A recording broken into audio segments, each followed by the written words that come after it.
DC is a swamp, and everybody wants to get out of town. I'd like to take a little time to walk through some market statistics to help you get a better sense of what's happening here in Fairfax right now. My goal is to educate you about how to be looking at some of these statistics and data to show you some good places to find it and to tell you what it's saying today. First up today, we'll start with the easy ones that everybody knows about, the Zillow, the Redfin.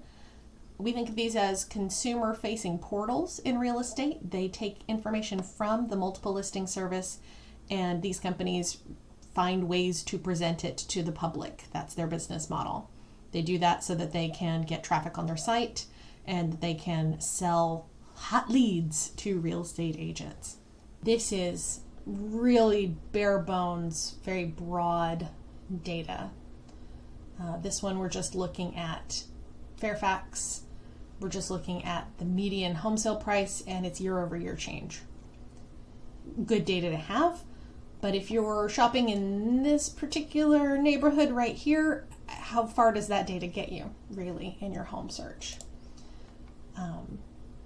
Got a little bit more robust data over here. Again, you'll notice that we are doing some lagging indicating here. These are still numbers from back in May, but it does give you a nice graph and a good overview of what's happening.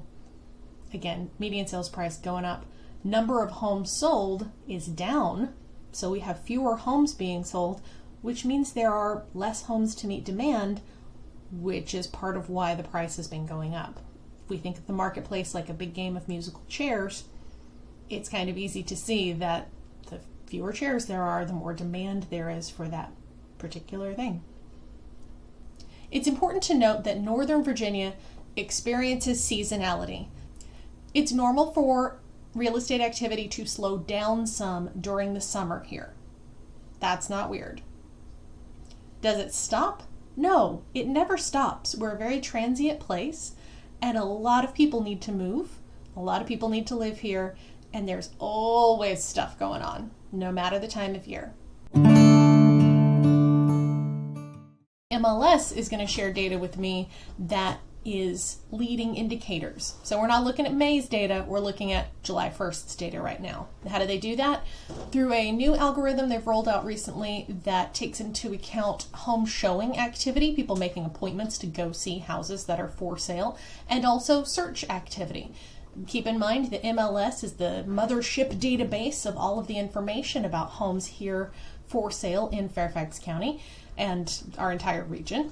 And that's where anyone who's very serious about buying a home is going to be looking, because anyone who's serious about buying a home is going to be working with a realtor who has access to that database. So what are we looking at here? We're looking at the home demand index, and according to Bright MLS right now, our desire for homes, our market activity is in the moderate range. The point I want to make right now is that it is still very high in Fairfax County. What you're going to see here, you see our hot activity, our high level of demand is happening in the center county, and here on the edges we're starting to have activity cooling. So Vienna, McLean, Clifton.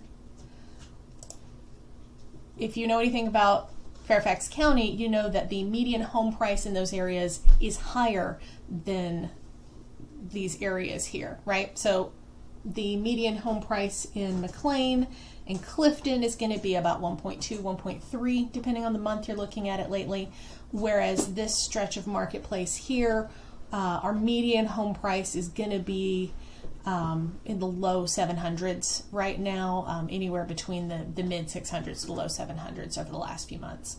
We've got Lorton down here as a bit of an outlier with some reduced activity, and part of that's because their home prices actually popped up a lot this spring, and they were comparable to the rest of this section of Fairfax, and so they are cooling off a little bit faster, even though they're not as high as these ones.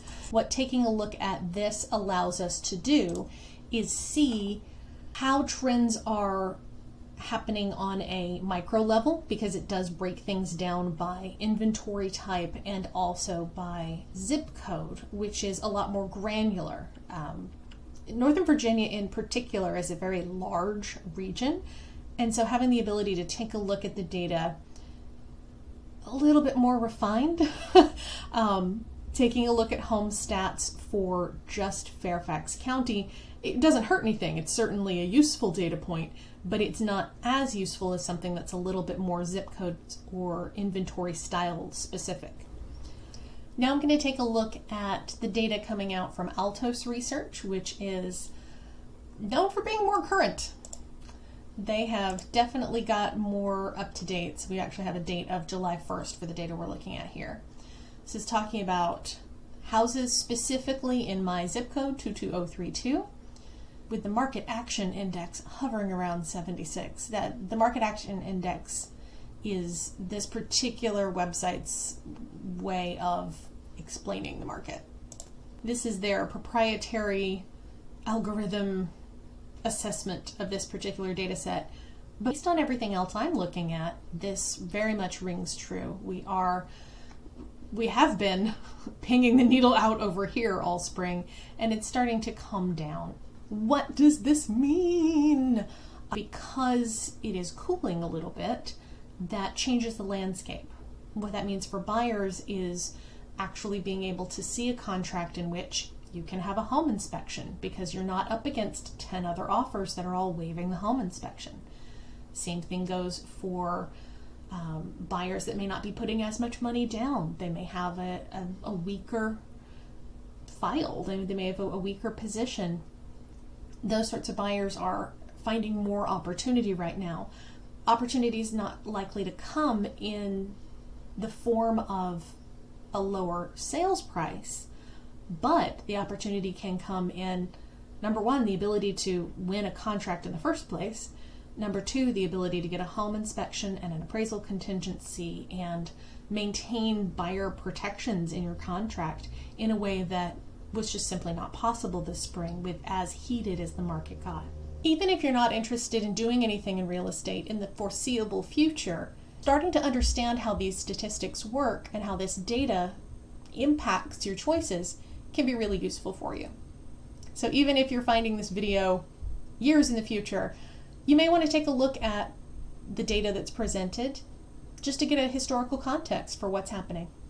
If this content was helpful for you, please like and subscribe. You're funny. That's true.